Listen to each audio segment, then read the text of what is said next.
Hello students. उम्मीद है आपने अभी तक स्प्रेडशीट्स के बेसिक सीख लिए होंगे। साथ ही आपने अभी तक रो और कॉलम को कैसे इंसर्ट और डिलीट करना है ये भी सीख लिया होगा। आज हम बात करने वाले हैं फंक्शंस की। तो आइए जानते हैं फंक्शंस क्या होते हैं। फंक्शंस एक्सेल में डिफाइन फॉर्मूलाज हैं जो हमें डिफरेंट डिफरेंट टाइप का एनालिसिस या मैथमेटिकल ऑपरेशंस करने के लिए काम में आते हैं। For example addition, subtraction, multiplication and division. किसी भी फंक्शंस को यूज करने के लिए 4 स्टेप्स होते हैं। सबसे पहला, जिस सेल में फंक्शन लिखना है उसे सिलेक्ट करेंगे। नंबर 2, उस सेल में इक्वल का सिंबल टाइप करेंगे। नंबर 3, जो फंक्शंस हमें काम में लेना है उसका नाम लिखेंगे और उसके बाद ब्रैकेट लगाएंगे। और सबसे लास्ट, उस ब्रैकेट के अंदर हमें सेल की रेंज देनी होती है। तो आइए इस वीडियो में हम 5 फंक्शंस को यूज करना सीखते हैं। वन बाय वन हम जानेंगे इन पांचों फंक्शंस का क्या यूज है और इनको हम कैसे कैसे यूज कर सकते हैं। इन फंक्शंस को समझने के लिए हमने एक एग्जाम्पल लिया है। हम मान के चल रहे हैं हमारी स्कूल की लाइब्रेरी में ये 6 सब्जेक्ट्स की बुक रखी हुई हैं अलग अलग क्वांटिटी में। यहाँ पे कॉलम ए में मैंने बुक्स के नेम लिखे हैं और कॉलम बी में क्वांटिटी लिखी है।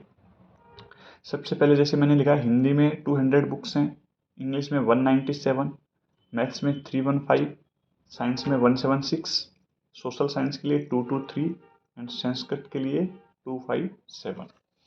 अब यहाँ पे 5 अलग अलग फंक्शंस को यूज करने के लिए मैंने 5 अलग अलग क्वेश्चंस लिखे हुए हैं। तो इन क्वेश्चंस को सोल्व करते हुए हम इन फंक्शंस का यूज सीखेंगे। अब फर्स्ट क्वेश्चन मेरे पास है, मेरे को हाईएस्ट क्वांटिटी इस टेबल में से निकालनी है। हाईएस्ट क्वांटिटी का मीनिंग है मेरे को जानना है किस सब्जेक्ट्स की सबसे ज़्यादा बुक है। यहाँ पे मेरे पास जो क्वांटिटी लिखी हुई है वो कॉलम B2 से लेके और B7 तक जा रही है, जो मैंने हाईलाइट किया है। तो ये जो हाईलाइटेड एरिया है इसको हम कहते हैं रेंज। रेंज का मीनिंग दोबारा से समझते हैं। रेंज वो होता है कि जहाँ पे हमने न्यूमेरिक वैल्यू लिखी हुई है। ठीक है, अब हम स्टेप बाय स्टेप चलते हैं और इस फॉर्मूला को यूज करते हैं। मेरे को हाईएस्ट क्वांटिटी निकालनी है। हाईएस्ट क्वांटिटी का मीनिंग मैक्सिमम फाइंड आउट करना है। तो यहाँ पे जो फंक्शंस काम में लेते हैं उसका नाम है मैक्स। फंक्शन को यूज करने का पहला स्टेप है, मैं यहाँ पे इस सेल को एक्टिव करूँगा और इक्वल का सिंबल प्रेस करूँगा। स्टेप स्टेप 2 मेरा रहेगा इक्वल का सिंबल प्रेस करना, जो हम कर चुके हैं। नेक्स्ट स्टेप 3, फंक्शन का नेम लिखेंगे। तो मैक्सिमम फाइंड आउट करने के लिए हमारे पास जो फंक्शन होता है दैट इज मैक्स। मैक्स मैंने लिखा, ब्रैकेट को स्टार्ट किया और अब यहाँ पे रेंज बतानी है। तो यहाँ पे मेरे पास न्यूमेरिक वैल्यू जो शुरू हो रही हैं वो B2 से शुरू हो रही है और ये मेरी रेंज है B7 तक जाती है। तो मैंने B2 से B7 लिखा और एंटर किया। जैसे ही मैं एंटर करूंगा मेरे को पता लग जाएगा इस टेबल में हाईएस्ट बुक्स किस सब्जेक्ट की हैं। आइए देखते हैं। मैंने एंटर किया तो यहाँ मेरे को दिखा रहा है 315 हाईएस्ट, और ये सब्जेक्ट है मेरे पास मैथ। नेक्स्ट सेकंड क्वेश्चन पे ट्राई करते हैं। यहाँ पे मेरे को पता करना है कि मेरे पास लोएस्ट क्वांटिटी किस सब्जेक्ट की है या फिर किस सब्जेक्ट की किताबें सबसे कम हैं। मतलब मेरे को मिनिमम फाइंड आउट करना है। मिनिमम फाइंड आउट करने के लिए जो फंक्शन होता है उसका नाम है मिन, MIN। वापस से हम चारों स्टेप्स को फॉलो करते हैं। पहला स्टेप, जिस सेल में फंक्शन लिखना है उसे सेलेक्ट करेंगे। तो मेरे को अभी मैंने जो हाईलाइट किया है इस सेल में फंक्शन लिखना है क्योंकि मेरे को वैल्यू यहीं पे चाहिए। सेकंड स्टेप, इक्वल का सिंबल टाइप करेंगे। थर्ड स्टेप, फंक्शन का नाम लिखेंगे। फंक्शन का नाम है मिन। मिन मैंने लिखा, ब्रैकेट को शुरू किया और अब मेरे को रेंज लिखनी है। रेंज अगेन B2 से लेकर B7 और एंटर किया। तो यहाँ पे मैं देख पा रहा हूँ 176 मिनिमम बुक्स हैं और इसका सब्जेक्ट है मेरे पास साइंस। अभी जब मैंने दोनों बार फॉर्मूला यूज किया था, वो आपने देखा होगा, हाईएस्ट का जो मैंने फॉर्मूला लिखा था उसमें मैंने सेल को कैपिटल लेटर्स में लिखा था और लोएस्ट में मैंने स्मॉल लेटर्स में लिखा है। तो फॉर्मूला लिखते टाइम फॉर्मूला या फिर सेल्स को हम कैपिटल या स्मॉल किसी भी लेटर में लिख सकते हैं, कोई दिक्कत नहीं है। चलो नेक्स्ट थर्ड क्वेश्चन में हम देखते हैं इस चीज़ को दोबारा से ट्राई करके। नेक्स्ट क्वेश्चन में मेरे को जानना है टोटल सब्जेक्ट्स, कुल मिलाकर कितने सब्जेक्ट्स की किताबें हैं। तो टोटल सब्जेक्ट्स की किताबें काउंट करने के लिए हमें रो काउंट करनी होंगी। तो रो काउंट करने का फॉर्मूला होता है काउंट। अब इस फॉर्मूला को यूज करने के लिए हम सबसे पहले इक्वल प्रेस करेंगे, उसके बाद फॉर्मूला लिखेंगे काउंट। ओके, बाई मिस्टेक यहाँ पे COUN रह गया है, मैं इसको अपडेट कर देता हूँ।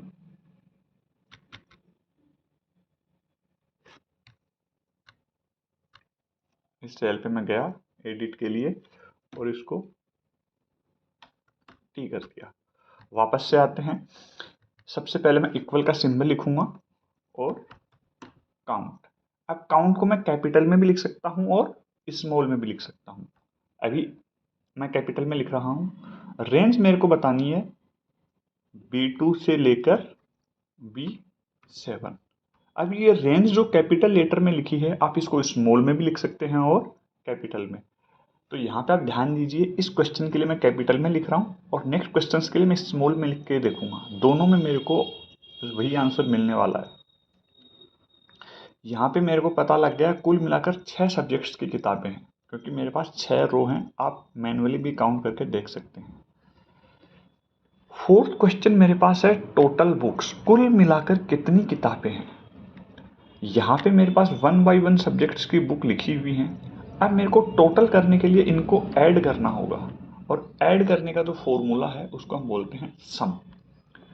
दोबारा से हम सारे स्टेप्स फॉलो करेंगे। स्टेप 1, जिस सेल में फंक्शन लिखना है उसे सेलेक्ट करेंगे। तो मेरे को यहाँ पे B12 में फॉर्मूला लिखना है, तो B12 को मैंने सेलेक्ट किया। स्टेप 2, इक्वल का सिंबल टाइप किया, फंक्शन का नाम लिखा, तो फंक्शन का नाम है सम। चलो इस बार हम स्मॉल लेटर्स में ट्राई करते हैं। मैंने सम लिखा, ब्रैकेट को स्टार्ट किया और रेंज बतानी है अगेन B2 से लेकर B7। और जैसे ही मैंने एंटर किया तो मेरे को यहाँ पे टोटल मिल गया 1368। आप चाहो तो इसको मैनुअली कैलकुलेटर से भी काउंट करके देख सकते हो, क्योंकि अगर आप फर्स्ट टाइम हो तो आपको डाउट हो सकता है, लेकिन जब आप रेगुलर करेंगे तो आपको पता लग जाएगा कि हाँ ये सही जा रहा है। नेक्स्ट मेरे को पता करना है कि एवरेज कितनी किताबें हैं। आपने मैथमेटिक्स में एवरेज का फॉर्मूला पढ़ा होगा कि सारी बुक्स को हम जोड़ेंगे और जो सम आएगा उसमें नंबर ऑफ सब्जेक्ट से डिवाइड कर देंगे। तो यहाँ पे हमें अलग से फॉर्मूला नहीं बताना, फॉर्मूला एक्सेल जानता है, उस फॉर्मूला से जो फंक्शन बना हुआ है हमें केवल वही काम में लेना है। मैं दोबारा से स्टेप्स को फॉलो करूँगा। स्टेप 1, जिस सेल में फंक्शन लिखना है उसे सिलेक्ट करेंगे। मेरे को सेल B13 में फॉर्मूला लिखना है, इसको मैंने पहले से सिलेक्ट किया हुआ है।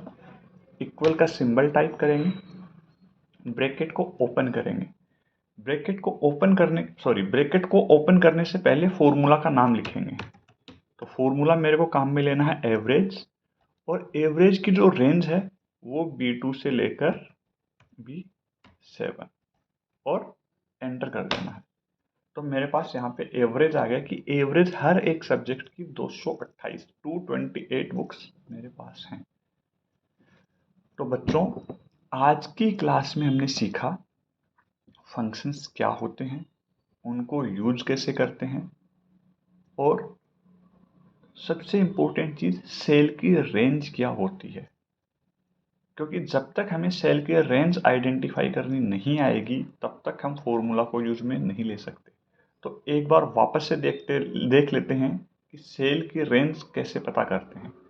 सेल की रेंज जहाँ से लेकर हमें जहाँ तक जाना है। फॉर एग्जाम्पल, मेरे को केवल पहले 3 सब्जेक्ट्स ही चेक करने हैं। पहले 3 सब्जेक्ट में से ही मेरे को हाईएस्ट पता करना है। तो मेरी रेंज रहेगी B2 से लेकर B4। अगर मेरे को 4 सब्जेक्ट में से पता करना है तो B2 से लेके B4। अगर 5 में पता करना है तो B2 से लेके B6। हो सकता है मेरे को केवल इन दोनों में से जानना है। तो मेरे पास जो सेल्स हैं वो हैं B4 एंड B5। चलिए ट्राई करते हैं। मैंने एक सेल हाईलाइट किया है, इसका मैं फ़ॉन्ट थोड़ा बढ़ा देता हूँ ताकि आपको दिख जाए। मैंने 20 किया। अब मैं यहाँ पे कोई क्वेश्चन नहीं लिख रहा हूँ, मेरे को डायरेक्टली केवल ये जानना है कि इन दोनों में से हाईएस्ट वैल्यू कौन सी है। तो मैंने हाईलाइट किए थे B4 एंड B5। मैं वापस से नीचे आता हूँ, इक्वल करता हूँ और मेरे को मैक्सिमम फाइंड आउट करना है। ओके, फ़ॉन्ट थोड़ा बड़ा नहीं है, पहले फ़ॉन्ट बड़ा कर लेते हैं ताकि आपको क्लियर दिखाई दे। ओके, मैंने मैक्स फॉर्मूला लगाया। मैक्स के बाद मेरे को रेंज बतानी है B4 टू लेके B5 और एंटर किया तो यहाँ पे 315 इन दोनों सेल्स में से हाईएस्ट वैल्यू फाइंड आउट की गई है। अभी सेम मैं वापस से जाता हूँ और इस बार मैं मिनिमम फाइंड आउट करके देखता हूँ। तो मैं मैक्स को मिन कर देता हूँ और एंटर कर देता हूँ। तो यहाँ पे मेरे पास वैल्यू आ गई 176। इस बार केवल ये दोनों सेल आइडेंटिफाई किए गए। उम्मीद है आप सभी को सेल्स एक्सेल में या फिर स्प्रेडशीट में फंक्शंस को कैसे यूज करना है ये समझ आया होगा। सभी लोग इन फॉर्मूला की प्रैक्टिस करेंगे और नेक्स्ट वीडियो में हम मिलेंगे अलग फॉर्मूला के साथ और अलग टॉपिक के साथ। Thank you.